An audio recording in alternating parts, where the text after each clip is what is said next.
Have you ever wondered what really happens when you're born and your name is registered? What if I told you that this seemingly simple act is the beginning of the system's control over your life?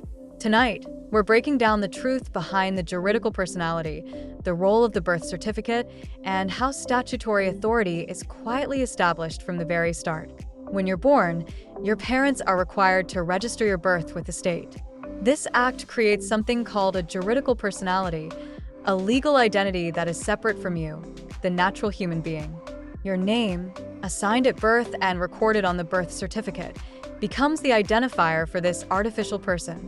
The state now has a framework to tie obligations, rights, and limitations to this juridical personality. In other words, from the moment you're registered, the system establishes a bridge between your natural existence and its statutory control. In the Quebec Civil Code, Article 6 states, "Every person is bound to exercise his civil rights." What does this mean? It means that once you're identified by your assigned name, you are legally bound to operate through the juridical personality created for you. That name becomes the control point for the statutory system to enforce obligations and responsibilities.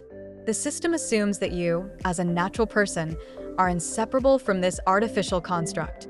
But here's the truth. The human being possesses the juridical personality, but is not defined by it. The name is simply a tool that the system uses to assert authority. One of the first active assertions of authority comes when the state tells your parents, your child needs to be vaccinated. This isn't a request directed at the natural person.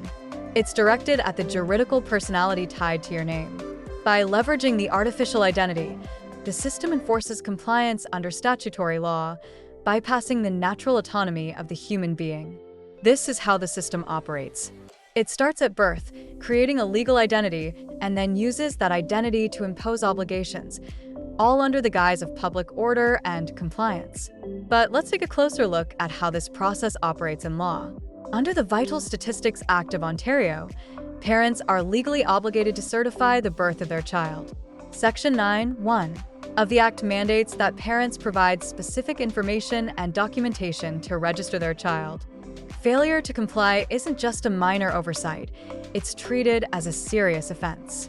Section 55(1) states that any person who fails to register or provide the required documentation is guilty of an offense and can face fines of up to $50,000 for individuals or $250,000 for corporations.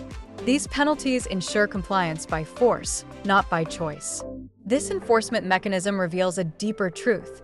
The system isn't asking for consent, it's demanding compliance. By coercing parents to register their child, the state effectively binds the child to a juridical personality and asserts its authority from birth. So what can we do? The first step is understanding the system. Recognize the difference between the natural person and the juridical personality. See how the statutory framework operates through the name and how it imposes obligations that often conflict with our absolute rights. When you understand these mechanics, you regain the power to challenge the system's authority and assert your inalienable rights. Knowledge is the key to breaking free from the invisible chains of statutory control. It's time to bring these truths to light. Share this video, start the conversation, and empower others to see the system for what it is.